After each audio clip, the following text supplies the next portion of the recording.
Oke, jadi kita mulai masuk ke materi gitu ya. Tadi gue udah jelasin konteksnya, kenapa gue cukup gelap gini, ya udah tahu ya. Makanya gue juga nyari pertolongan pertama kalau seandainya itu tiba-tiba airnya nyetrum atau konslet, berarti pertolongan pertama adalah apa tadi ya? Napas buatan, nggak tahu deh gue lupa. Ntar gue baca-baca lagi. Mana sih? Drive. Salah. Hmm, ini kayaknya gue share. Nah, hari ini kita akan fokus ke lain itu ya, eksternalitas. Kelarin elastisitas. Hmm,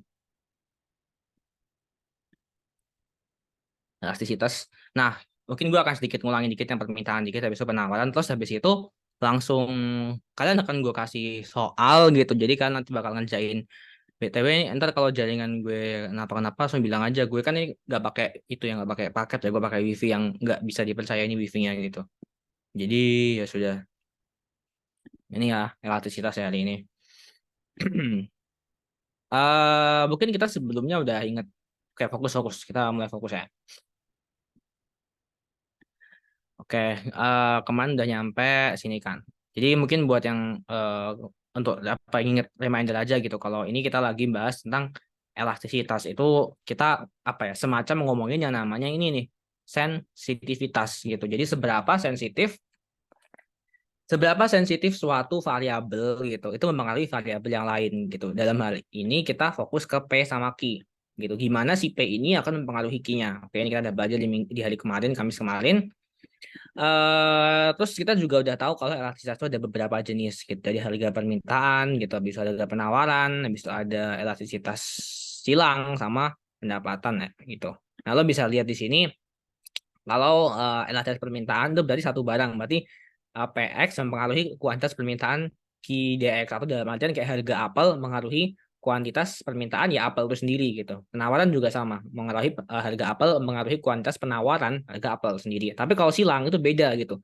Jadi gimana harga jeruk mempengaruhi kuantitas harga apel gitu. Jadi emang di sini apa namanya produknya beda dan ada dua jenis barang gitu. Nah, kalau elastisitas pendapatan itu income gitu. Income mempengaruhi kuantitas permintaan suatu barang ini permintaan lagi. Jadi lo bisa lihat di sini emang dominannya permintaan gitu sisinya. Jadi karena ya sekali lagi kan target pasar kan kita jualnya ke konsumen kan. Jadi lebih fokusnya ke permintaan memang. Gitu cuma satu doang yang penawaran. Nah, lo udah tahu kemarin udah gue jelasin juga. Terus ya itu rumus dasarnya yaitu mau permintaan atau penawaran rumusnya sama persen delta Q per persen delta P atau delta Q per delta P kali P per Q. P itu masih P1 kali Q1. Ini sudah kita ituin. Oke, terus apa lagi? Oh, ini jenis-jenisnya kalau yang permintaan itu ada uniter, ada elastis, ada inelastis. Kemarin sempat ada apa sih? Gue ada nanya ke gue lumayan bagus pertanyaannya. Jadi sebenarnya elastis sempurna ini itu kan ntar kalau hitung ya itu hasilnya ntar dibagi apa ya? Dibagi bentar gue cek ulang gue bagi nol apa ya? Bentar kemarin yang tanya sih. Satu dibagi nol berapa? Oh ya, kan ntar kalau misalnya ngomongin elastis yang sempurna gitu ya, itu ntar pokoknya pembaginya atau yang apa sih namanya atas penyebutnya itu, ntar hasil aja penyebutnya itu nol gitu. Dan karena hasil penyebut nol itu sebetulnya ya ini kalau mau lebih detail lagi ini jawabannya adalah tak terdefinisi gitu. Jadi ntar apa penyebutnya gitu. Kalau hitung-hitung kayak gini kan, ntar lo dapat hasil di mana hasilnya itu penyebutnya nol gitu. Kan kalau udah bilangan apapun kan nggak bisa dibagi ke nol ya. Kalau kamu coba di kalkulator, coba di kalkulator ntar can divide by zero gitu. Itu kemana yang tanya gitu. Sebenarnya ini nggak mutlak bisa dibilang jawabannya infinity sih. Cuma lebih ke tidak bisa terdefinisikan gitu. Dan infinity itu kan nggak bisa terdefinisikan kan. Maka simbolnya di ekonomi sering kayak gini gitu. Karena ya jawaban tepatnya adalah tidak terdefinisikan gitu. Tapi kan uh, infinity ini tuh adalah contoh dari yang tidak bisa didefinisikan. Jadi matematika itu agak ribet gitu. Kalau yang ini gampang gitu karena nol dibagi berapapun itu jadinya ini relasi sempurna. Kalau yang ini berapapun dibagi nol jadinya angkanya kayak gini gitu. Itu kalau hitung-hitung bisa sih ketemu. Tapi oke pelan-pelan. Oke. Mungkin apa ya? Gue habis kena tetesan air yang kena listrik tadi kali ya. Jadi agak bertenaga gitu. Oke. Hmm. Oke. Jadi intinya tadi kemarin ada yang tanya ke gue gitu kalau elastis sempurna ini kenapa logonya kayak gini gitu. Padahal kalau misalnya lo hitung contoh soalnya gitu. Ntar ini kan ada pembilang ya, ini atasnya pembilang P1 pembilang, ntar bawahnya penyebutkan, itu penyebutnya pasti nol gitu. Kalau penyebutnya nol itu pasti jawabannya dia itu elastis sempurna gitu. Itu kalau sekarang secara matematis berapapun nggak bisa dibagi nol gitu, cannot divide by zero gitu. Terus sering dilogokan kayak gini gitu. Walaupun ini mungkin kita nganggapnya infinity gitu, tapi sebenarnya lebih tepatnya adalah tidak bisa dibagi dengan nol gitu. Iya ya, kenapa gue terburu-buru ya? Bentar. Oke, ini juga udah lihat kemarin contoh-contohnya. Yang uniter ini agak susah ya, karena lo harus nemuin angka yang hasilnya presisi satu gitu. Itu kan susah kalau dihitung-hitungan di nyata juga susah gitu. Jadi emang agak susah nih contohnya gitu. Kalau di buku-buku tuh kadang sering dikasih contoh kayak misalnya dia barang apa, tapi itu nggak mutlak juga itu benar. Gitu. Jadi buku-buku kadang ya begitulah. Yang pasal persaingan sempurna ini juga ternyata nggak ada gitu sebetulnya bener-bener pasal persaingan sempurna. Jadi ada yang mendekati doang gitu kan. Jadi ya mau nggak mau lo apa ya? Kalau contohnya misalnya katakanlah barang mewah, habis itu ada apa namanya barang kebutuhan pokok tuh gampang ya. Oh itu pasti inelastis gitu. Cuma kalau misalnya dua-duanya kebutuhan pokok itu tricky. Gue juga nggak bisa jawab sih kalau gitu. Oke, oke, ini udah nyampe batas suci kemarin. Berarti sekarang gue masuk ke ini nih. Apa yang mempengaruhi elastisitas harga permintaan gitu. Jadi memang ada, aduh, udah payungnya melorot. Nah, oke. Nah, ntar gue itu ya gue gedein layarnya. Nah, oke. Ntar agak susah juga ya ternyata ya positioningnya sambil payungan. Nah, oke. Jadi ini kita yang pertama tingkat substitusi banyak. Ini gampang ya. Berarti kalau misalnya banyak tingkat substitusinya atau banyak barang penggantinya gitu, otomatis kalau lo misalnya harganya naik, lo bisa dengan mudah pindah ke barang lain gitu. Misalnya katakanlah harga sabun Nuvo gitu, P Nuvo itu kan naik misalnya. Ya udah, kita sebagai konsumen pindah aja. Pindah ke misalnya kita beli Lifebuoy gitu. Lifebuoy. Ya itu terjadi karena penggantinya banyak gitu. Berarti elastisitasnya akan besar. Kalau elastisitasnya besar berarti dia elastis. Itu gitu. Kalau misalnya penggantinya dikit, ya udah ketika dia harganya naik, misalnya katakanlah bensin tuh. Bensin harganya naik, lo mau pakai apa kan nggak mungkin pakai aftur kan gitu. Jadi kalau misalnya barangnya penggantinya dikit gitu, ya udah itu biasanya inelastis gitu. Jadi emang susah gitu lo ganti. Nah, jumlah pemakai ini juga kemarin sempat gue singgung. Kalau makin umum dipakai, itu makin inelastis. Kenapa? Kalau makin umum dipakai, kan lo makin susah berpaling gitu. Misalnya kayak beras nih. Orang ke secara umum mayoritas sudah terbiasa makan beras gitu. Jadi kalau misalnya harga beras naik, apakah lo langsung pindah ke singkong gitu kan? Enggak gitu. Jadi semakin umum dipakai, semakin banyak yang pakai, semakin terbiasa orang yang pakai, itu ya semakin inelastis, semakin susah digantikan gitu ibaratnya. Nah, terus jangka waktu gitu.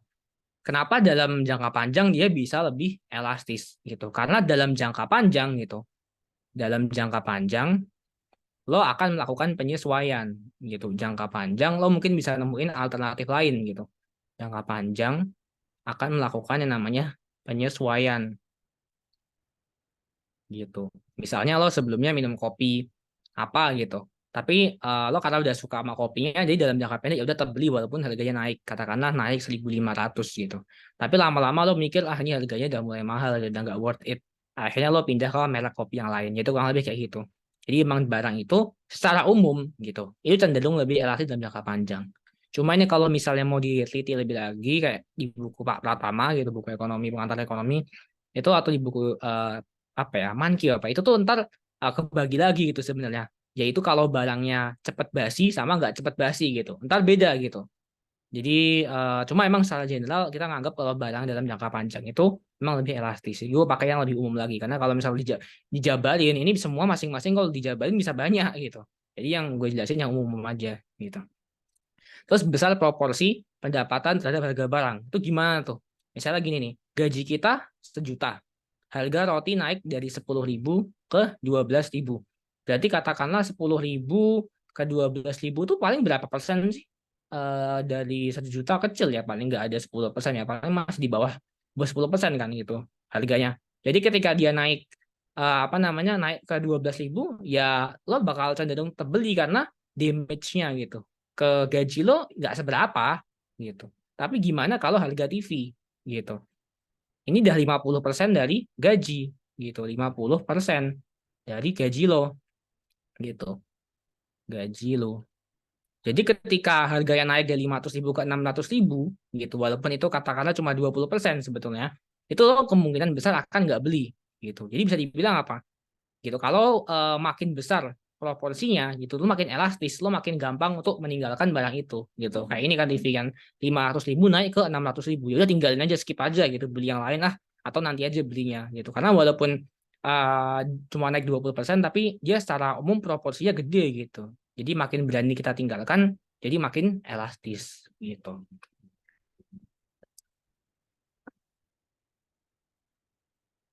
Gitu. Gara-gara inflasi. Hmm, bisa sih masuk, cuma nggak begitu yang itu ya, apa namanya, nggak begitu kerasa gitu. Ini yang faktor-faktor utama aja. Nah, terus ini nih, tadi kan elastisitas kita udah bahas sama pertemuan kemarin ya.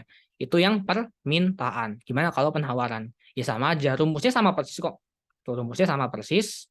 Cuman bedanya kalau kemarin apa namanya? Nih, ini kan kurvanya dari tegak, habis itu miring ke kiri, miring ke kiri, miring ke kiri, habis itu tidur gitu kan. Kalau ini kebalikannya gitu. Dari tegak, habis itu ntar miring ke kanan tuh dari tegak, masih loh mana tadi, dari tegak habis itu miringnya tuh ke kanan gitu. Mana sih, kok jauh banget lompatnya, kok salah pencet gue, pantesan milih ke gesernya kanan mulu.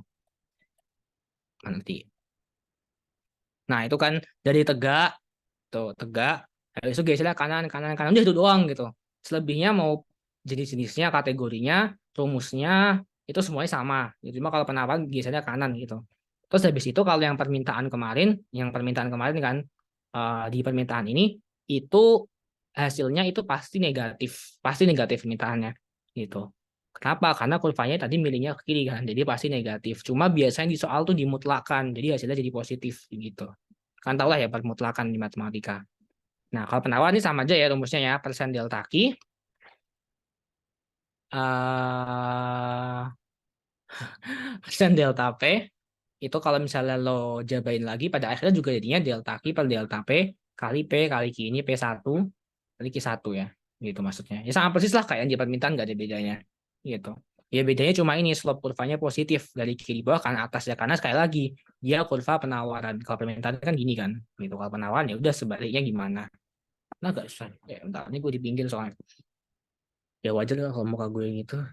Nah, terus lo bisa lihat kalau inelastik berarti dia makin tegak gitu kan, makin tegak. Kalau elastik dia makin tidur. Itu mau permintaan penawaran sama ya, mau mau elastisitas silang juga nah sama gitu. Pokoknya kalau elastis itu makin tidur gitu. Gitu. Nah, mungkin yang membedakan di sini adalah faktornya. Ini mungkin jarang dibahas di buku-buku. Faktor yang mempengaruhi elastisitas harga penawaran itu ada tiga ini yang paling utama gitu. Yang bawah ini sama kayak permintaan yang jangka waktu. Umumnya barang-barang akan lebih elastis gitu dalam jangka waktu yang panjang gitu. Ini sama persis kayak permintaan kan gitu. Jadi lo konsepnya juga mirip-mirip lah di sini. Cuma kalau tadi kita lihat dari sisi konsumen gitu. Kalau di sini kita lihat dari sisi perusahaan. Kalau tadi kan kita mikir kalau jangka panjang berarti konsumen bisa menyesuaikan kan. Konsumen bisa nyari penggantinya, nyari alternatifnya. Kalau di sini kita beranggapan kalau dalam jangka panjang perusahaan dari konsep produsen itu dia bisa lebih efisien atau apa ya, lebih efektif gitu. Mungkin kalian pernah dengar atau pernah baca ada yang namanya ini ya, wait, ini apa nggak banget sih,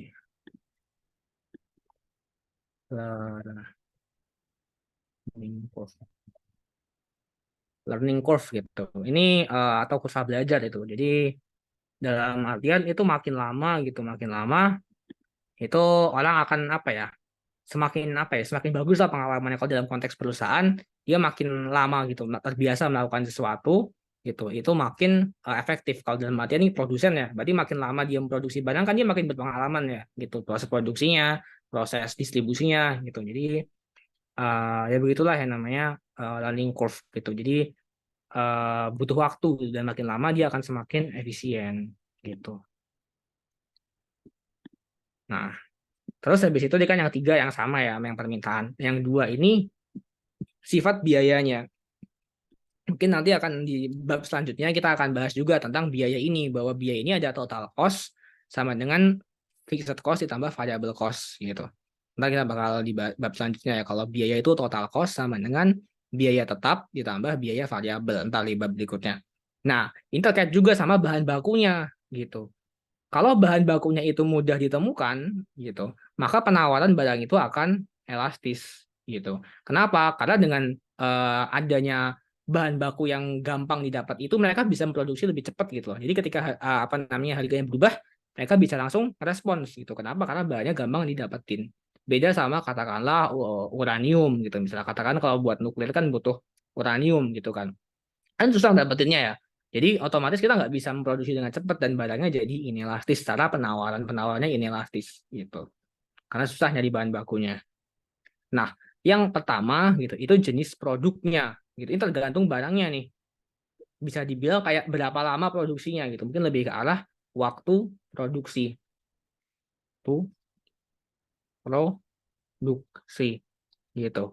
Jadi kalau misalnya bahan itu apa namanya makin makin lama waktu produksinya gitu, makin lama dibikinnya gitu, itu dia akan semakin inelastis gitu. Tapi kalau dia makin cepat dibikinnya, makin elastis. Kayak misalnya nih, katakanlah gini, kita adalah petani gitu. Harga beras itu naik 10% gitu. Logikanya apa kalau penawaran?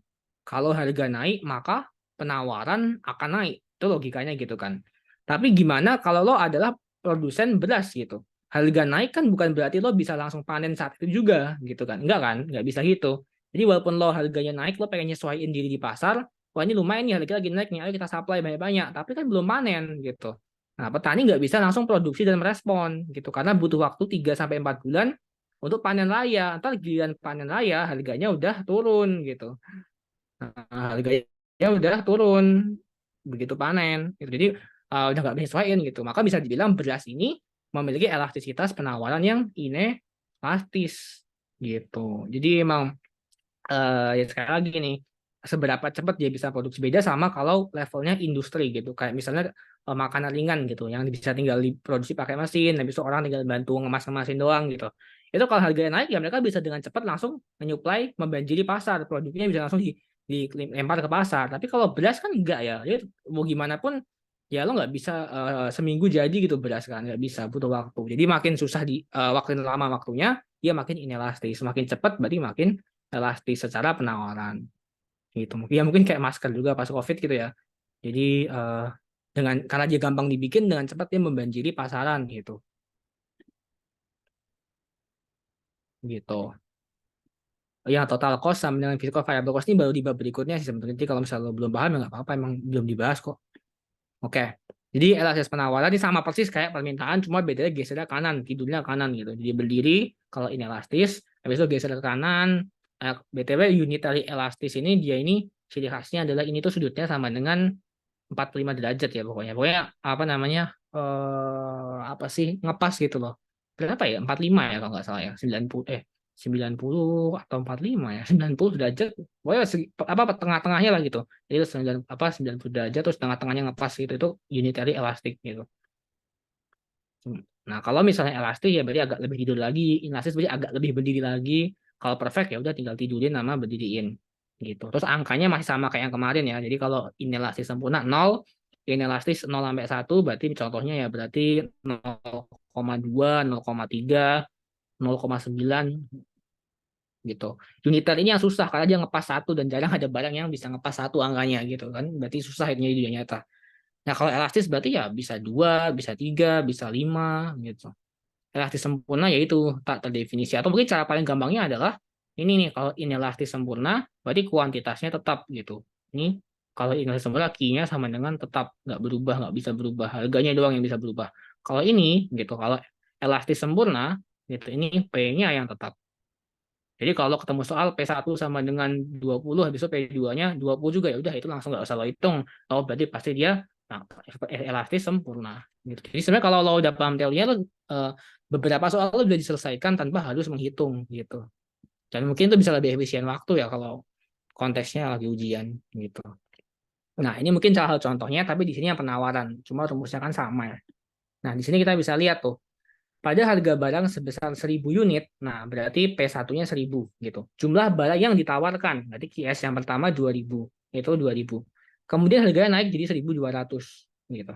Maka jumlah barang yang ditawarkan menjadi 2600. Maka sifat penawaran barang tersebut adalah ya udah kita pakai rumus gitu.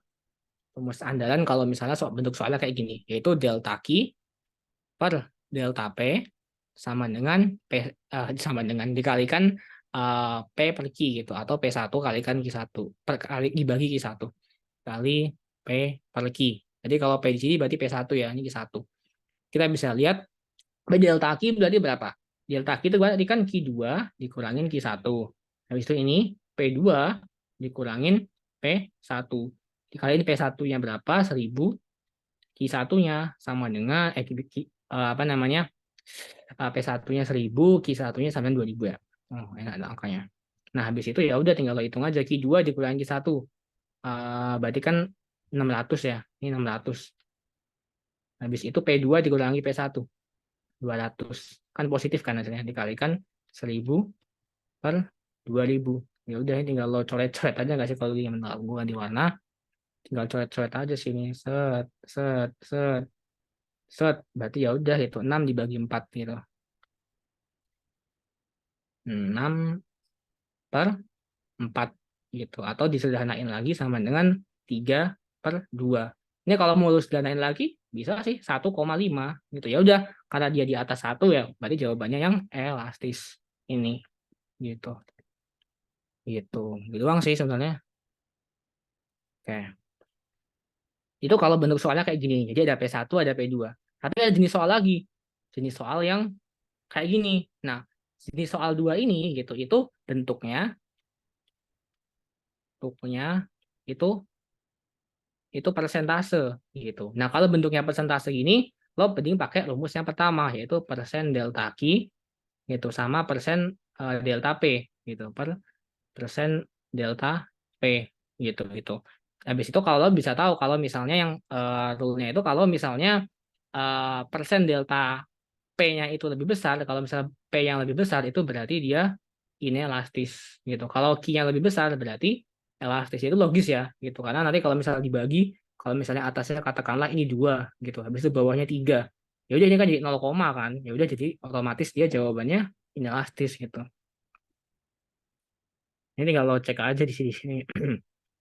Bila perusahaan menaikkan harga adalah, oh ya ini kalau misalnya bentuk soalnya kayak gini, itu patokannya persen ya, bukan dalam rupiah, ini pasti salah gitu. Karena kita ngomonginnya persen kalau di sini gitu. Jadi kita nggak bisa bandingin ini kalau misalnya harganya naik 3000, kuantitasnya naik 3 kuantitasnya naik atau turun gitu.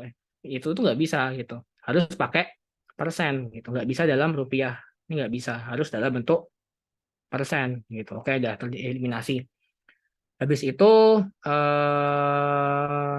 kalau misalnya perusahaan menaikkan harga 10%, jadi harga naik 10% yang D ya, maka jumlah yang diminta berkurang lebih besar daripada 10%. Tapi kan di sini kan mintanya soalnya, oh ini ada kuncinya ya, mintanya inelastis ya. Kalau ini jelas elastis karena harganya naik 10 gitu. Tapi kuantitasnya lebih lebih besar gitu. Jadi ya pasti dia elastis. Ini kayak yang kemarin itu di PPT ada sih. Apa cara itunya? Ini kan. Hmm, saya bisa di logik sih ini kan. Ini saya bisa di logika sebetulnya. Nggak usah dihafalin gitu. Ini kalau misalnya gedean apa namanya Q-nya berarti elastis. Kalau gedean P-nya berarti inelastis. Gitu aja sih sebenarnya. Gitu. Kalau sama ya uniter lah gitu doang. Kalau pakai persen tuh itu jarang kok. Soalnya bentuknya sempurna atau inelastis sempurna atau elastis sempurna itu jarang sih. Gitu. Kecuali kalau suruh ngitung, kadang kan nggak suruh ngitung ya, cuma suruh bandingin doang. Gitu. Habis itu permintaan naik 10% maka harga barang ini salahnya kenapa? Karena ini nih harga mempengaruhi permintaan, itu salah ya. Apa namanya, yang benar harga mempengaruhi. Maksudnya ini kan permintaan naik gitu. Maka dampaknya harganya turun. Padahal salah ya, nggak boleh. Harusnya yang benar adalah harga mempengaruhi permintaan gitu. Bukan permintaan mempengaruhi harga gitu. Nah, terus ini juga apa namanya salah juga. Besok kalau yang C ini apa namanya bila perusahaan menaikkan harga 10% maka jumlah yang diminta gitu. Itu gimana? Oh, kalau misalnya perusahaan naikkan harga 10%, jadi katakanlah berapa ya? 1.000 naik jadi 1.100 gitu. Maka jumlah yang diminta bertambah lebih sedikit dari, bisa gini, ini naik 1% delta Q, mungkin dibandingin gini aja biar kan nggak bingung, persen delta P gitu. Jadi mana sih tadi, perusahaan menaikkan harga 10%, naik 10%, maka jumlah yang diminta berarti katakanlah ini 8% ya. Hmm. Oh, ini salahnya bukan di angka, tapi di sini nih. Kalau harganya naik, otomatis permintaannya turun kan. Ini malah bertambah ini. Salah sih. Udah itu. Jadi salahnya karena dia bukan hukum permintaan, bukan angka sih. Makanya di situ logik memang butuh logika sebenarnya.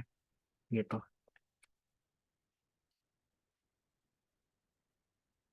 Gitu. Jadi intinya kalau misalnya persentase Q-nya lebih besar, berarti dia elastis. Kalau persentase P-nya lebih besar, berarti dia inelastis. Gitu. Terus habis itu perhatikan juga biar nggak kecoh gitu. Kalau harganya naik, otomatis permintaannya turun kan, bukan bertambah. Ini jelas salah gitu, karena nggak sesuai hukum permintaan, ini hukum malah penawaran gitu. Jadi lu harus perhatikan juga kalau permintaan tuh harga naik, kuantitasnya turun. Kalau penawaran harga naik, kuantitasnya naik gitu. Jadi kalau misalnya nggak sesuai dengan itu, berarti dapat salah ya gitu. Jadi itu jawabannya B. Menurunkan harga 10%, maka jumlah yang diminta gitu lebih sedikit dari 10%. Nggak kompleks sebenarnya kalau ginian tuh apa butuh logik gitu. Ketiga sama yang keempat gitu. Jadi sebetulnya tadi kan kita udah tanya nggak bahasa yang lebih sederhana. Gimana ya bedanya sama inelastis itu? Jadi kalau elastis itu barangnya, kalau misalnya katakanlah lo naikin harga gitu, ntar damage-nya ke kuantitas itu apa ya, lebih gede gitu. Jadi orang-orang langsung pada cabut tuh ibaratnya. Tapi kalau inelastis, lo naikin harga dan damage-nya ke kuantitas tuh dikit gitu loh. Jadi orang-orang oh ya udah tetap pada beli gitu tuh, itu bahasa paling simpel sih gitu. Cuma kalau bahasa ekonominya ya lumayan lumayan banyak sih variasinya gitu. Nah, gimana kalau elastisitas hilang gitu? Di sini ada dua barang ya. Jadi kalau tadi kita cuma ngomongin P1, harga barang apel ke kuantitas apel. Nah, kalau gini dua dua barang gimana? Gimana misalnya kalau harga apel itu gimana dampaknya ke kuantitas permintaan jeruk gitu. Jadi emang dua barang yang berbeda gitu. Dan ini kita bisa tahu nanti kedua barang ini hubungannya apa. Oke, oke, gue pelan-pelan nih. Jadi kita ngomongin hubungan antara dua jenis barang gitu. Kalau elastisitas hilang gitu. Jadi kayak apel sama jeruk. Nah, gitu. Itu hubungannya apa gitu. Nah, di sini kita rumusnya sama sih, cuma bedanya di sini ini barangnya beda gitu loh. Tadi kan persen delta Q, persen delta P itu barangnya sama. Ini beda nih. Jadi bisa dibilang misalnya Y-nya X-nya ini tadi ini apel gitu. Maka Y-nya ini jeruk. Nah, gitu. Jadi di sini kita bisa lihat harga persentase jeruk dipengaruhi oleh perubahan persentase harga apel gitu. Jadi ini mengalir ke atas kan. Atau kalau rumus biasa ya delta Q per delta P dikalikan P per Q gitu. Tapi P per Q-nya ini dua barang yang berbeda gitu. Harganya jeruk sama kualitasnya apel. Jadi di sini emang tujuannya untuk tahu mereka tuh hubungannya apa gitu aja sih. Sebenarnya kita tuh kalau di sini ya, itu kita nggak peduli angkanya berapa loh. Kenapa? Karena kita cuma peduli dua ini nih. Kalau dia positif, hubungannya adalah substitusi. Kalau dia negatif, hubungannya adalah komplementer. Itu aja gitu. Jadi kalau nemuin hasilnya, ini jangan dimutlakin ya. Kalau tadi kan lo bisa mutlakin biar jadi positif kan. Kalau ini lo harus tahu nih, kalau hasilnya min 3, ya udah berarti kedua barang ini saling komplement gitu. Berarti saling melengkapi gitu. Kalau hasilnya misalnya 6 gitu, ya udah mereka saling substitusi gitu. Terus kalau misalnya hasilnya 0 gimana? Ya berarti nggak ada hubungannya gitu. Misalnya kayak beras sama beras sama aki mobil itu kan cenderung nggak ada hubungannya ya. Kalau misalnya berasnya itu naik gitu, harga naik ya emang orang ada apanya sama aki mobil kan nggak ada hubungannya gitu. Berarti nol gitu. Elastisitas silangnya nol. Jadi intinya kita itu cuma pengen tahu nih dari elastisitas silang ini mereka ini relasinya apa gitu. Nah, ini doang itu intinya. Jadi kayak Kalau tadi kita masih ngitung-ngitung angka kan, kalau tadi kan kayak angkanya berapa, 0 di bawah 1, 3/2 apa, kalau itu lebih ke bisa dipercepat ngitungnya gitu, karena kita cuma peduli dia positif, negatif atau nol. Jadi nggak usah lo hitung sampai ya detail-detail gitu, karena kalau misalnya jawabannya katakanlah 0,3, berarti dia barang apa? Substitusi, karena tetap positif gitu. 7 gitu. Dia berarti barang substitusi gitu. Kalau min baru dia komplementer. Kalau nol agak jarang sih soal hasilnya nol. Tapi ini aja nggak berrelationship gitu.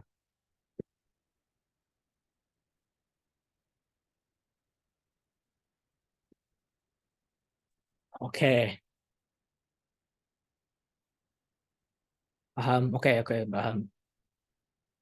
Zoom nggak ada foto itu. Sebenarnya ini sih masalah orang pada lemot pahamnya itu sebenarnya gara-gara UTBK-nya nggak ada itu sih TKA-nya gitu. Semenjak nggak ada TKA-nya emang orang cenderung lebih lemot waktu gue ajarin sih. Jadi ya gue memaklumi aja gitu.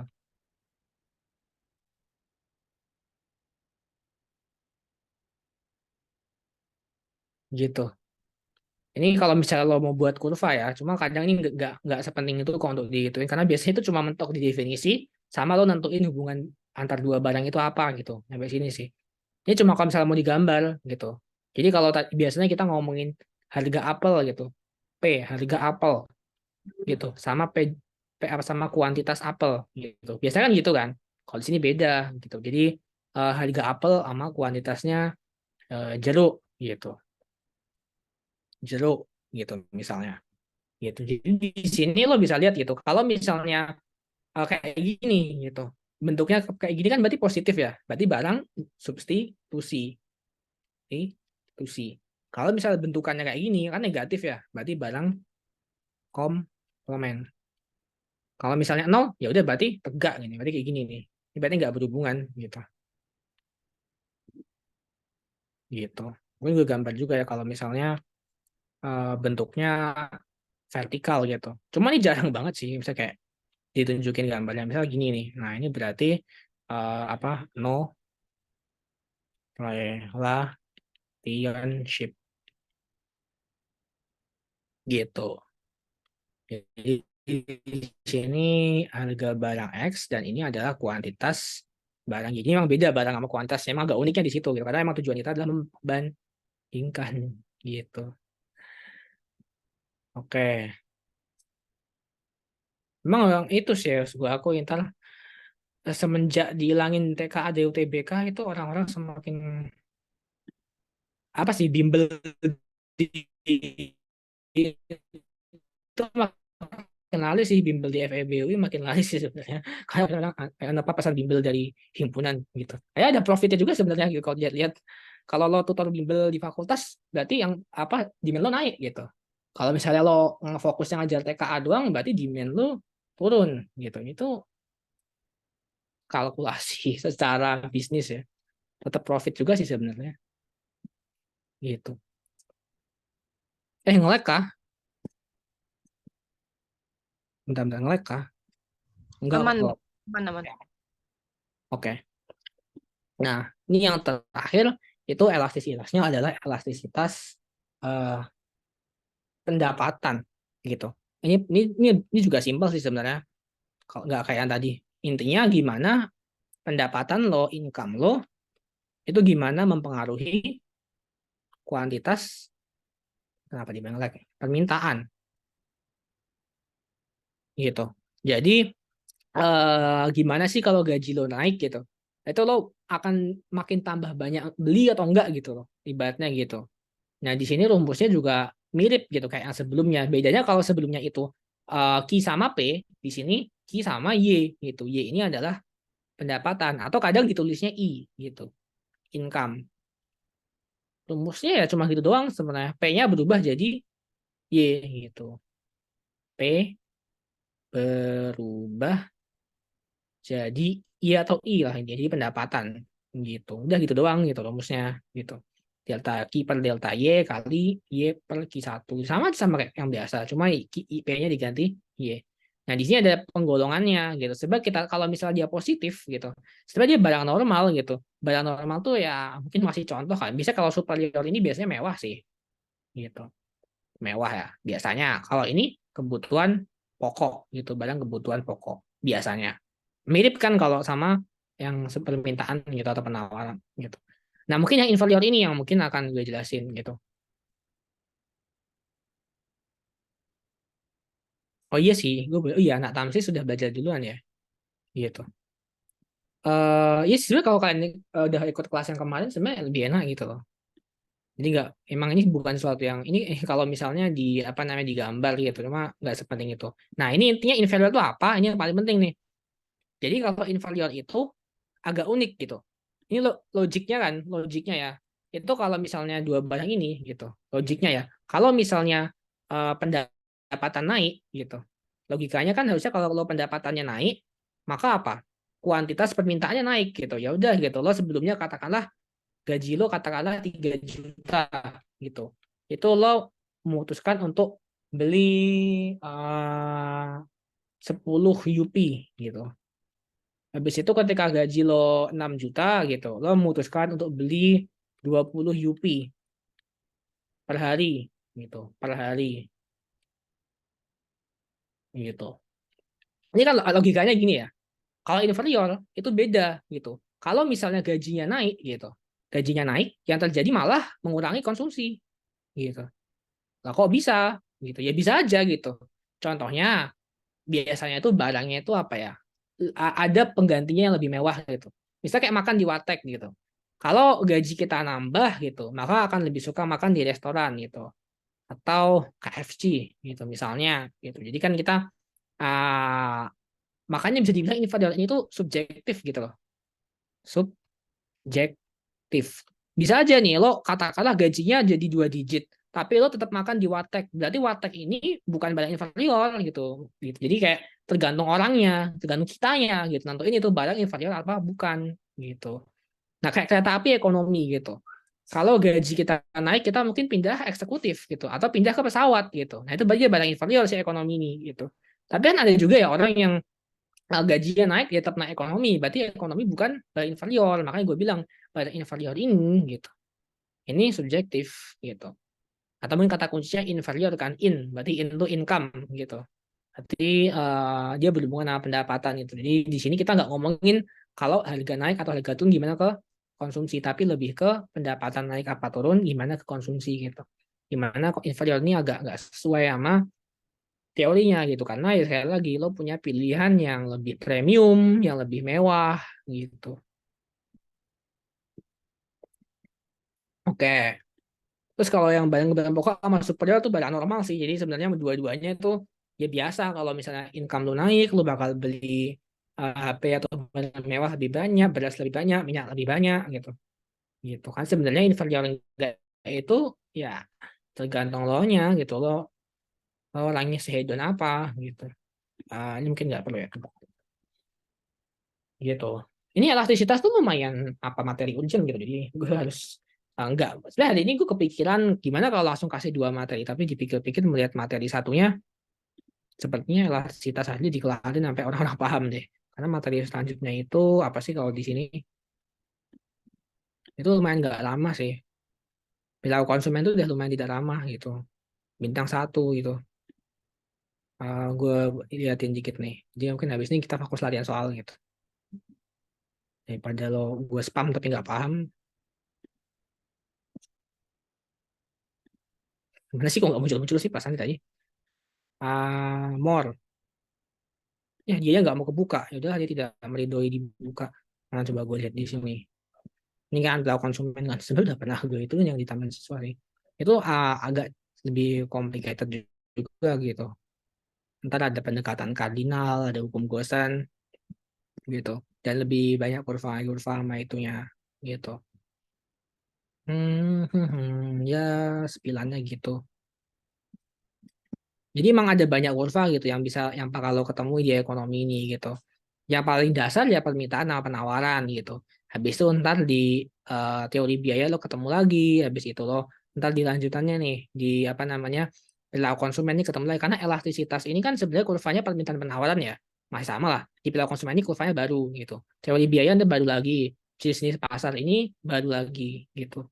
Jadi totalnya ada berapa nih? Satu, dua, tiga, ada 4 jenis kurva yang lo perlu pelajari di mikro. Sebenarnya di makro lebih banyak lagi, cuma nggak tahu gue si Rafli jelasinnya gimana, gue nggak tahu karena sebenarnya lebih kompleks makro sih sebenarnya kalau kurva gitu.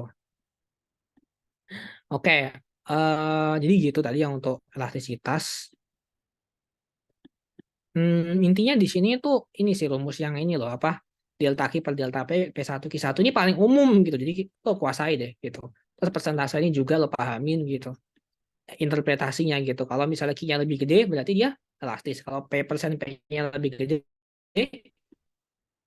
berarti dia ini elastis gitu. Itu kuncinya sih. Karena paling sering keluar itu gitu. Nah, untuk mengecek pemahaman kalian kita soal dan dibahas. Jadi bukan PR loh, kerjain sekarang gitu. Oke. eh, Kalian mulai siapin itu aja apa? Siapin alat tulis karena ada hitung-hitungannya. Bentar mana linknya. Nah ini dia. Gue kasih waktu setengah jam ya. Nanti langsung kita bahas saat ini juga.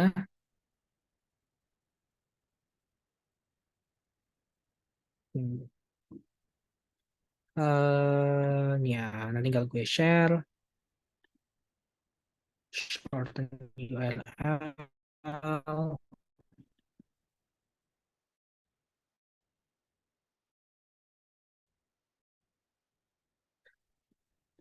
For your information gue masih di bawah payung. Jadi, hmm, nah tuh, Bapak Kos sudah memberikan apa emot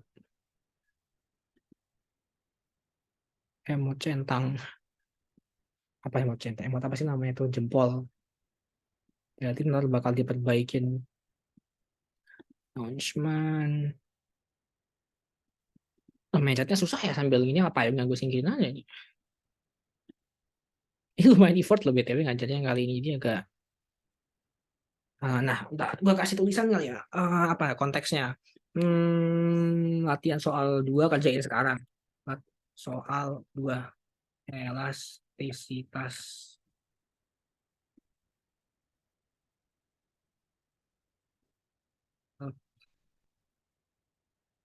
kerjakan sekarang deadline 16.20 ya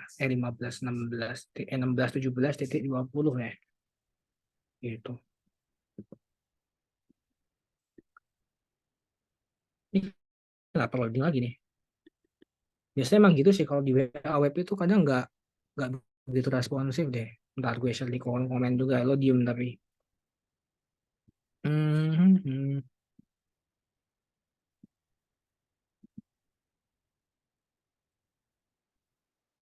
Tapi nggak apa banget ya. Bentar ya gue uh, stop share dulu. Tapi emang sih kalau misalnya di grup gede yang followersnya orangnya banyak tuh sering lama gitu kalau ngirim kadang-kadang gitu kalau di laptop. Wait, salah malah gue direct message ke orang. Siapa itu? Nah itu gue spam di kolom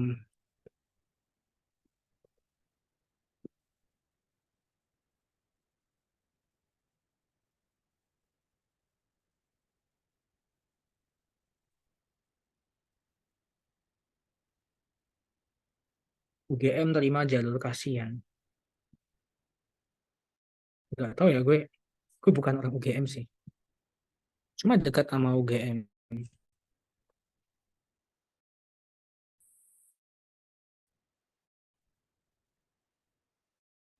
Entah nih kenapa gak bisa di share ke grup.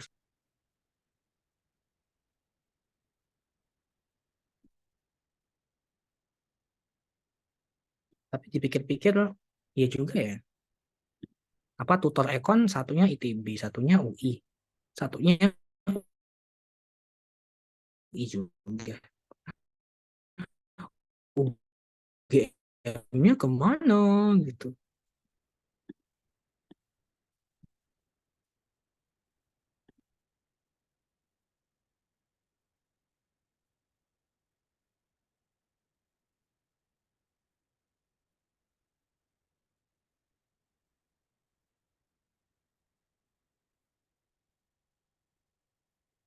Mantap. Ini yang di grup kenapa masih loading sih? Bentar, gue nggak paham deh. Ntar gue kirim dengan cara lain. Kenapa? Aneh banget. Coba gue kirim pakai HP. Biasanya lebih cepet sih pakai HP. Hmm, tapi ntar tiba-tiba bakal kirim sendiri kapan gitu. Nah, ini lebih cepat. Memang masalahnya di itu aja sih di WA web ini.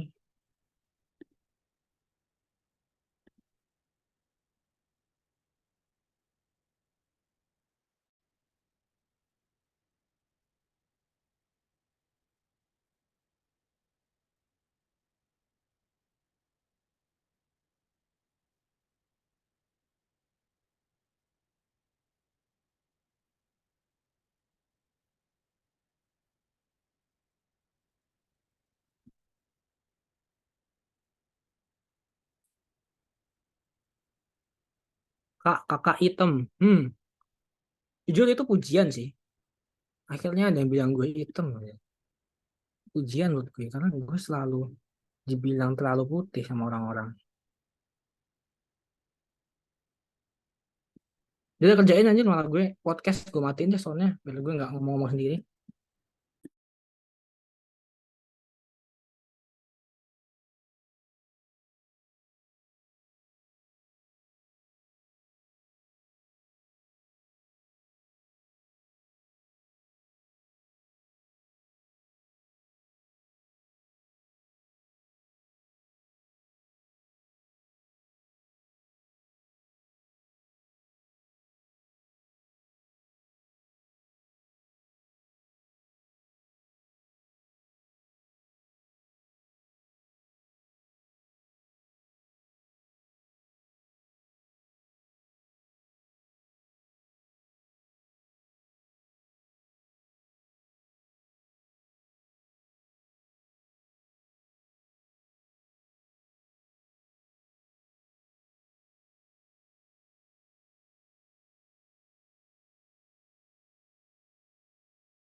Hah? Gimana gimana?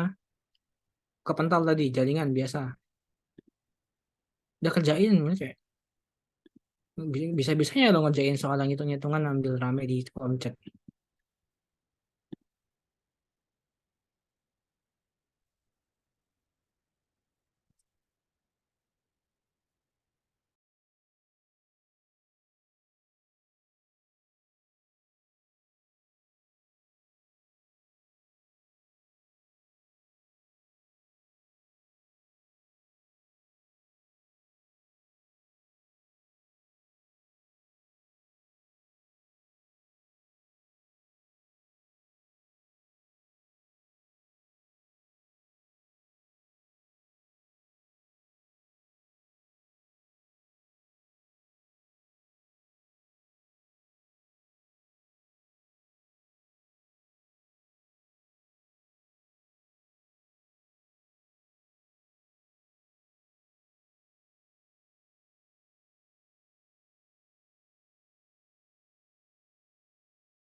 Um,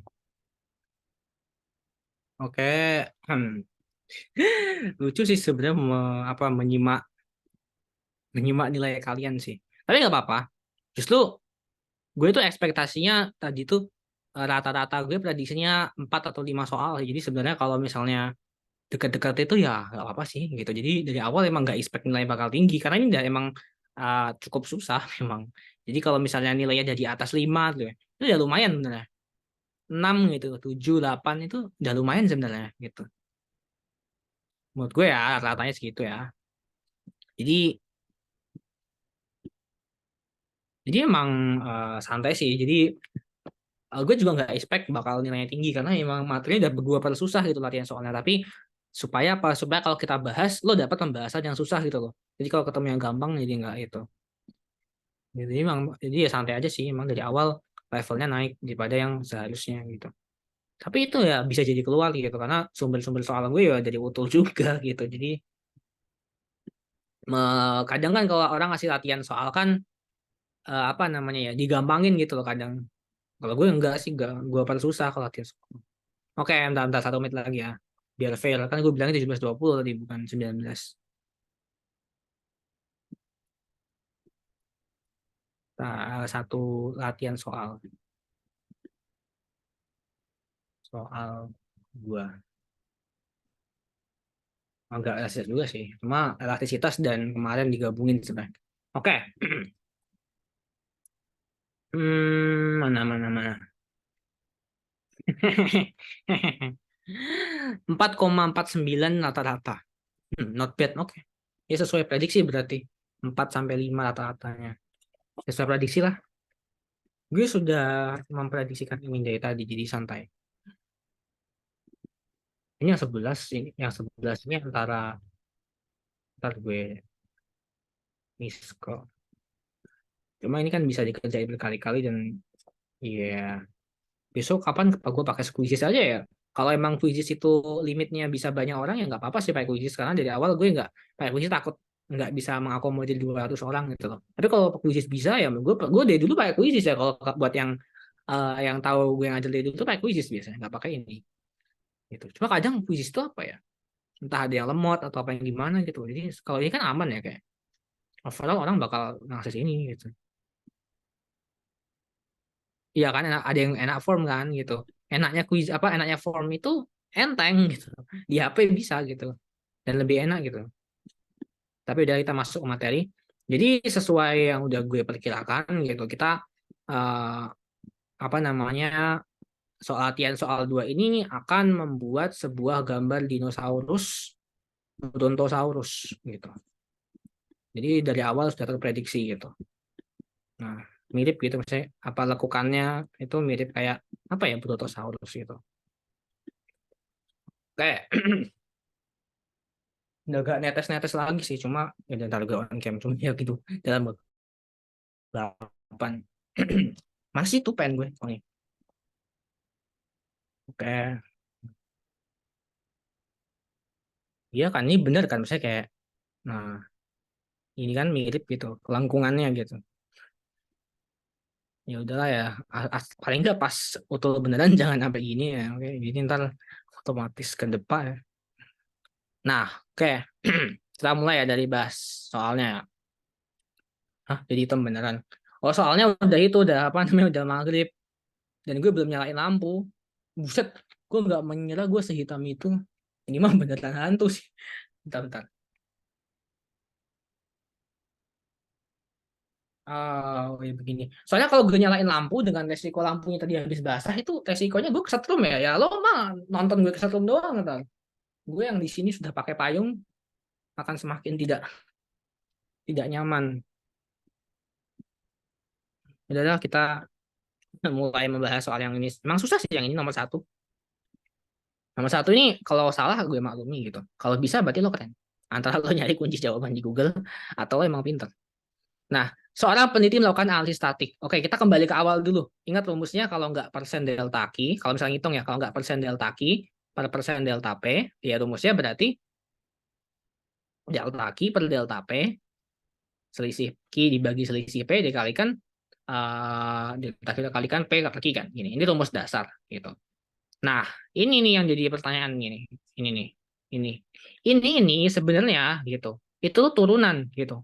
Jadi kalau secara matematis ini tuh turunan sebetulnya. Turunan gitu. Atau bisa dibilang Ki D diturunkan gitu. Nah, turunan itu sebetulnya kalau di matematika gitu. Nah, terus kalau kita lihat di sini ini tuh permasalahannya emang kompleks. Kita cuma tahu ada yang namanya Ki D sama dengan 400 min 5P. Lo pasti bingung gitu. Ini yang lain nggak ada gimana bisa nyari elastisitasnya gitu. Nah, cuma kalau dari sini lo bisa pakai apa yang namanya asumsi. Nah, jadi lo di sini pakai permisalan gitu. Pakai misal.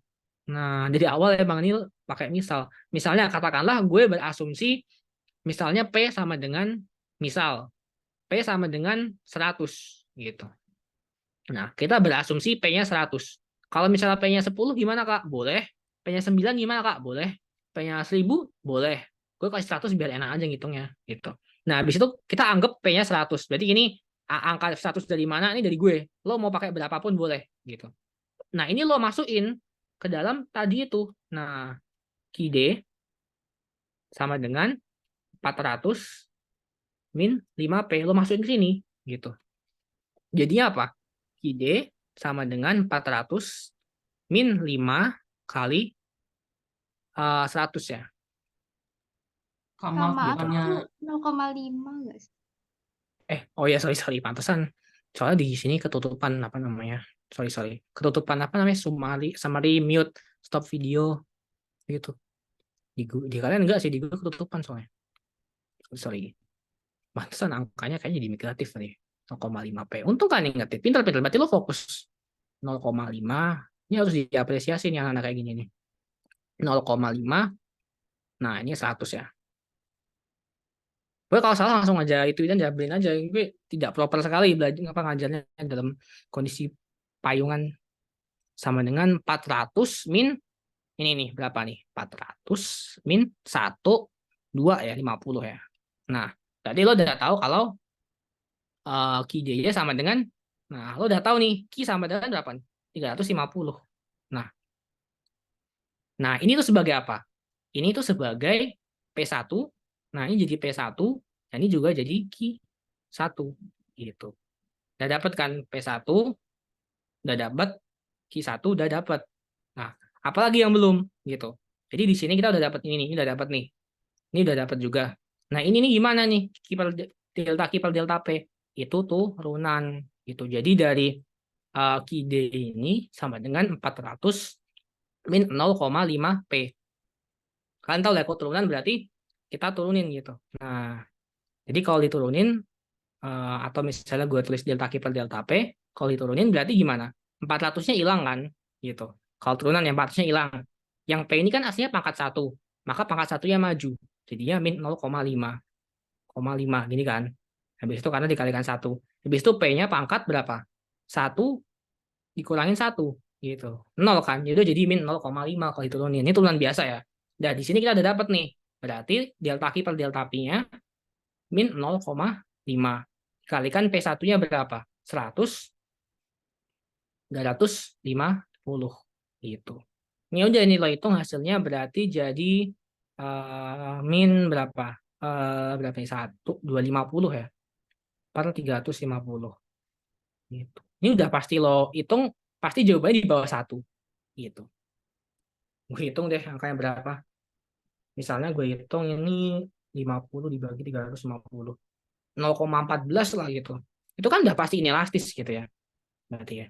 0, min 0,14. Cuma kalau itu bisa dimutlakin gitu loh. Dimutlakin. Jadi lo bilang 0,14 juga boleh. Nah, ini termasuk ke dalam inelastis gitu. Ini emang paling susah sih di jenis soal ini. Ini soal paling susah gitu. Jadi kalau lo bisa ini, harusnya lo harus paham yang lain gitu. Jadi nomor 1 ini bukan yang paling gampang, tapi yang paling susah dari semuanya gitu. Gitu. Makanya kan, iya sih bisa juga ya 0,5 ya benar juga sih sebenarnya. Cuma kalau saya runtut gitu dan lebih minim resiko gini sih. Jadi intinya lo ingat nih kalau delta Q per delta P itu turunannya gitu. Ya udah turunin aja berarti berapa? Min 0,5. Terus kalau lo bingung P1 sama Q1-nya ya udah lo asumsikan aja lo misalnya P1-nya kita anggap 100 gitu. Atau kalau lo mau bilang 200 juga boleh, 39 juga boleh, berapapun boleh gitu.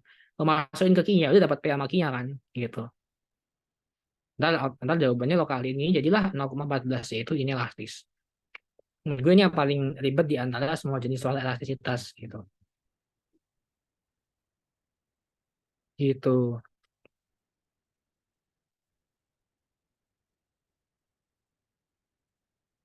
Mau tanya apa? Kak Faiz mau Biasa. tanya, eh itu tadi cara turunannya gimana ya Kak?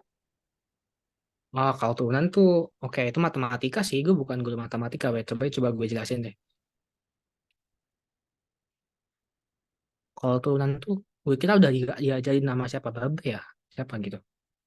Soalnya kayaknya gue udah sempat request untuk lo jelasin itu, turunan. Jadi gini nih, turunan itu, ini matematika kelas 11, boy, apa 10, weh. Turunan gitu ya. Ini turunan ini bakal dipakai terus ke depannya ya, jadi lo harus tahu nih. Jadi misalnya katakanlah ya tadi nih QD misalnya sama dengan 80 katakanlah min 2P gitu. Kalau gue turunin jadi delta QD per delta P maksudnya ini turunan P di fungsi Q ini lo turunin gitu. Nah, jadinya yang 80 ini kan nggak ada P-nya. Jadinya hilang gitu. Terus habis itu nih kalau lo garis garis apa gue pelajari lagi, ini kan sebenarnya min 2P pangkat satu kan aslinya. Ini satunya lo kaliin ke depan gitu. Jadi satunya ntar maju ke depan. Nah, shoo gitu. Nah, maju kan dia berani itu. Jadi satu dikaliin min 2 gitu. P. Nah, habis itu satunya lo kurangin sama satu gitu. Jadi angka pangkat berapapun nanti dikurangin sama satu gitu. Ini kalau benar-benar detail banget ya. Ya udah ini kan jadinya min 2 ya. P pangkat nol. P pangkat nol itu nggak ada kan. P pangkat nol kan satu kan. Pangkat nol. Ya udah jadi min 2 gitu. Ini adalah turunannya gitu. Turunan P dari Q sama dengan gitu. Ini matematika sih sebenarnya bukan ekonomi sih. Cuma emang butuh banget gitu. Gitu. Makasih Kak Faiz. Mungkin ntar kalau udah ke depannya bisa aja turunannya tuh P-nya tuh kuadrat jadi turunannya lebih itu. Nah ini udah kelar ya. Ini yang paling susah kok. Nah ke depannya udah lebih gampang. Ini gampang ya. Ini kayak pakai cara biasa ya. Jadi lo bisa tahu kalau di sini P1 ini kayak yang udah gue ajarin lah. Ini bisa. P1 dari 3.000. P2-nya berapa? P2-nya sama dengan 3.500. Q1, oh belum ada. Ya udah lo masukin dulu. Berarti untuk nemuin Q1 sama dengan, ya nggak segampang yang gue pikir sih. 20 dikaliin 3.000. 20 dikaliin 3.000 min 2.000. Gitu. Biar cepet dah. Udah gue udah di dalam kegelapan nih. 20 dikalikan 3.000 dikurangi 2.000. Angkanya nggak gue suka lagi. 58.000.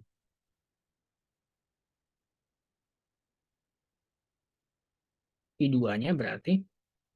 Nah, kalau gue salah langsung komen aja soalnya sedang tidak fokus-fokusnya. Benar kan min 2.000 kan min 2.000 sama dengan berarti diganti 3.500 568.000. Tapi angkanya enak kok.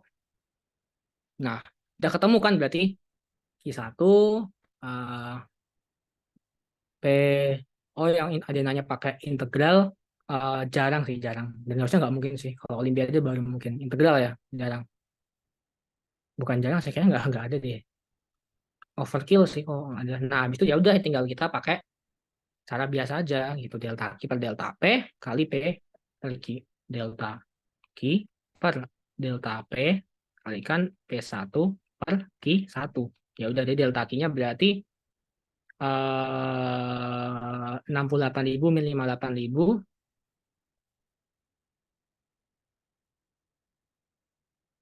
Hmm, bentar 58.000 dua. Hmm, something wrong deh kayaknya.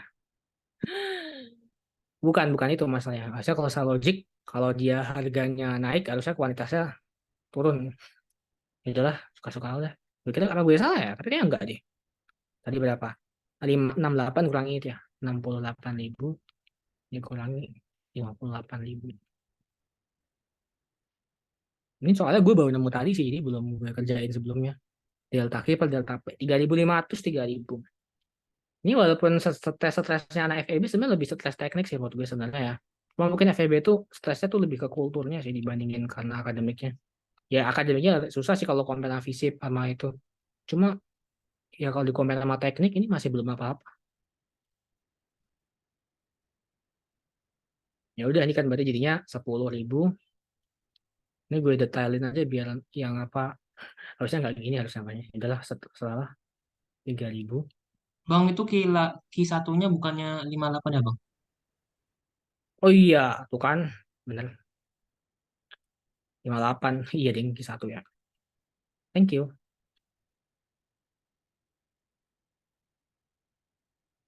Untung nggak ingetin lah. P1, Q1. Udah. Ini tinggal coret-coret sih sebenarnya. Coret-coret ini paling asik sebenarnya dalam matematika tuh. 58.000 ini kalau coret, ini lo coret, habis itu lo mau coret lagi. Ini ya, ini lo coret, habis itu ini 2, 1. Berarti jadi berapa tuh? 300. Udah gue coret sebelum belum ya dia? 58 kali 5, 58 kali 5 tuh harusnya di bawah 300 ya harusnya. 290. 290. Ya udah benar sih berarti. Ini berapapun hasilnya, dia pasti di atas satu kan, gitu. Ini pasti di atas satu. Ya udah berarti elastis. Langsung kritik aja kalau dia salah. Gue baru ngerjain sekarang juga sih sebenarnya. Gitu. Sebenarnya kalau yang kayak gini tuh ya, kalian tuh nggak perlu detail banget lah angkanya. Asal kalian tahu dia itu nol atau dia nggak terdefinisi atau dia lebih dari satu atau 0, itu udah bisa jawab sebenarnya nggak. Soalnya kayak kalau kalian misalnya orangnya pinter nih, kalian logik nih. Ngelihat. Soalnya ada teman gue yang gitu, jadi kayak dia nggak usah coret-coret, dia bisa ngilangin nih hasilnya di atas satu, di bawah satu gitu. Itu bisa langsung jawab aja kan, nggak butuh angka detailnya ya. Yang penting hasilnya lo tahu aja di atas satu, berarti udah elastis berapapun angkanya gitu. Nah, apa yang terjadi berikutnya nomor 3? Apa yang terjadi pada kuantitas daging ayam bila konsumen dapat ikan air laut dengan harga lebih murah? Nah, berarti kita tahu gini, ayam gitu sama ikan. Ini mereka apa hubungannya? Kemungkinan gitu. Mereka ini substitusi. Ya jelas bukan komplementer ya, kayak lo makan ayam harus ada ikan kan? Enggak ya, tapi lo lebih tepatnya lo ada ayam digantikan ikan kan, bukan ayam harus sama ikan gitu. Berarti substitusi kan gitu. Berarti apa yang terjadi kalau misalnya ikan laut harganya murah nih? Harga ikan ini. Harga ikan itu misalnya murah nih. Maka dampaknya adalah kuantitas permintaannya ikan akan naik gitu. Nah, gimana dampaknya ke ayam gitu? Ya udah, maka dampaknya adalah kuantitas permintaannya ayam bakal turun. Kenapa ya? Orang-orang mending beli ikan daripada beli ayam gitu. Ya udah kalau misalnya gini, berarti kurva permintaannya geser ke kiri kan gitu.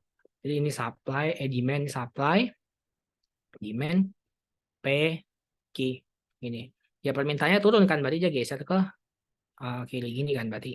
Nah, demand ini sebenarnya bisa di logika sih, misalnya nggak perlu gambar. Kalau bisa logika lo kuat, nggak usah digambar. Gimana? Ada yang mau tanya si Jaimin? Kak, mohon maaf. Tadi soal yang sebelumnya,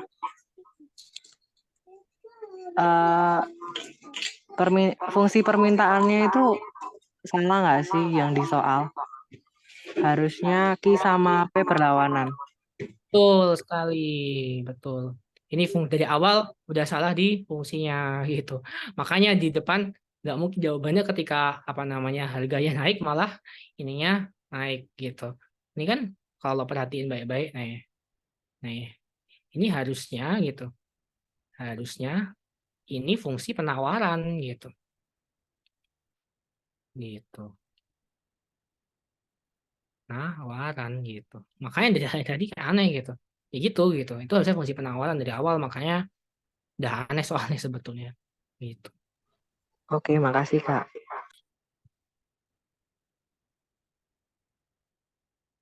Oke ya. Ini gampang ya, yang logik ini tinggal gambar-gambar geser-geser kurva. Bentar, ini apa? Ini ketutupan lagi. Kurva penawaran turun. Oke, dari S. Ini S kan, dari awalnya di sini nih. Habis itu turun gitu. Jadi, salah kebalik. Itu S1. Dari S menuju S1. Berarti itu ya. Turun. Nah, di sini katanya kayak naik gitu. Ini geser ke sana ya. Nah, gitu. Berarti bisa dibilang ini penawaran turun. Gitu. Apa yang bikin penawaran turun dan ini geser? Gitu. Jadi kalau dia geser, harga barang tersebut nggak pengaruh ya. Berarti yang ini udah pasti bukan. Gitu. Pasti bukan karena faktornya harga barang tersebut. Gitu.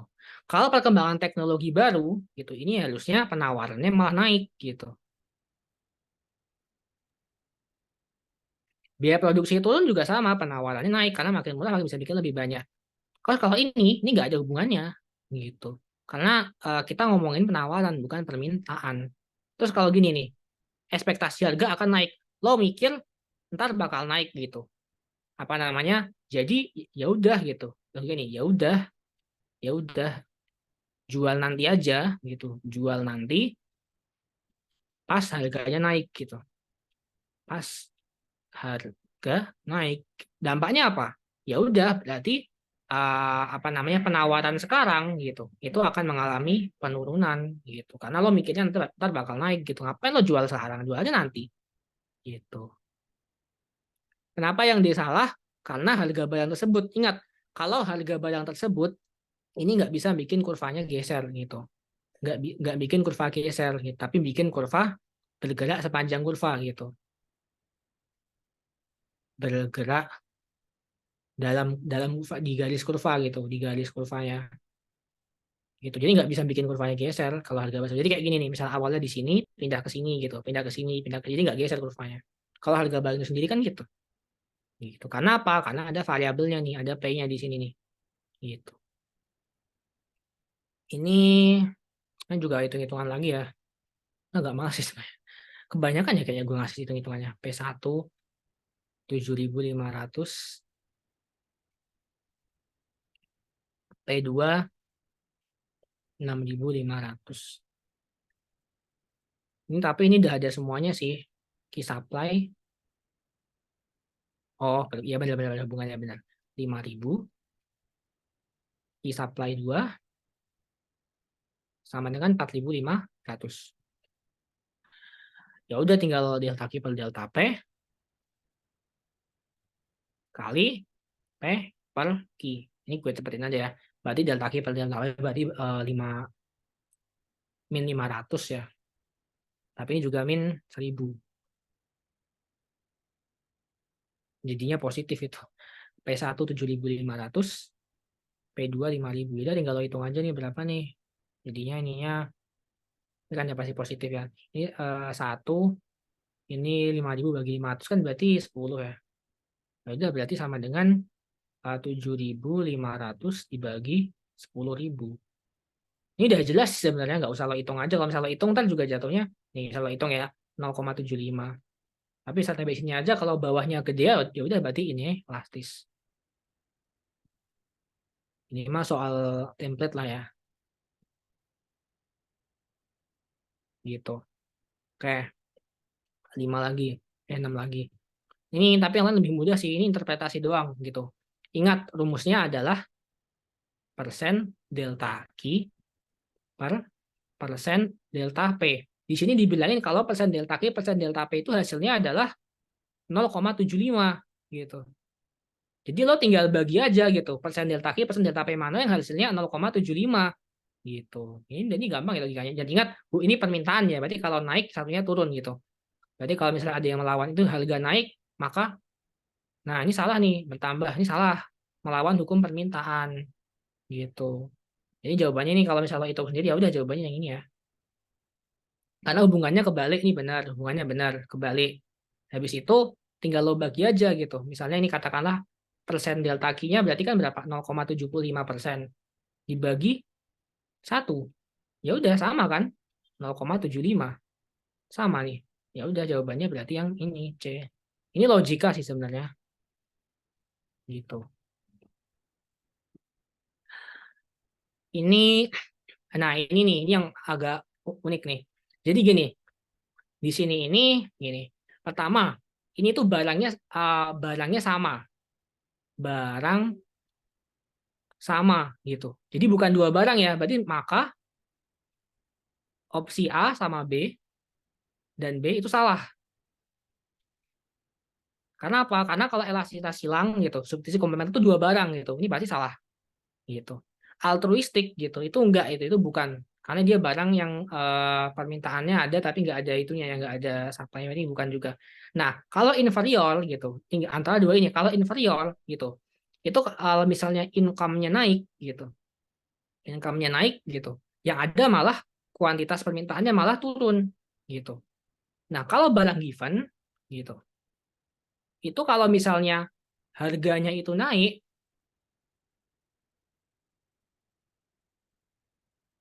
nah yang ada malah apa? Kuantitas permintaannya juga ikutan naik gitu, atau kebalikannya gitu. Jadi kalau misalnya penyebabnya adalah income, dia itu barang inferior. Kalau penyebabnya harga, dia barang given gitu. Bedanya di situ antara inferior sama given gitu. Aduh ya lagi udah terlalu gelap, dia gue segelap itu, buset. Ya udah mau gimana lagi? Kalau gue nyalain daripada gue kesetrum kan, pilihannya mending gue jadi hantu ya. Bentar. Enggak sih, enggak mending, enggak ada yang mending sih. Mending gue tetap gelap. Oke. Jika harga kereta api naik 10%, ini gampang ya, udah persen delta Q. Gue cepetin ya, persen delta Q per persen delta P. Perasaan gue pengen hari ini kelar cepet, kenapa malah dilama ya? Penjualan 5%, ya udah 5% atasnya. Bawahnya berarti 10 kan? 10%, ya udah 0,5. Ya udah ini berarti inelastis gitu. Ini juga hitung-hitungan lagi kayak tadi. Kita cepetin delta. Kok banyak banget sih hitung-hitungannya? Kayaknya gue salah, ya, gue yang buat ya padahal ya. Delta Q per delta P kali P per Q, ya udah berarti delta Q-nya berarti 4.000 per min 1.000. Aku juga jadi bad mood aja lihatnya dari tadi. Hitungan mulu. 5.000 per 10.000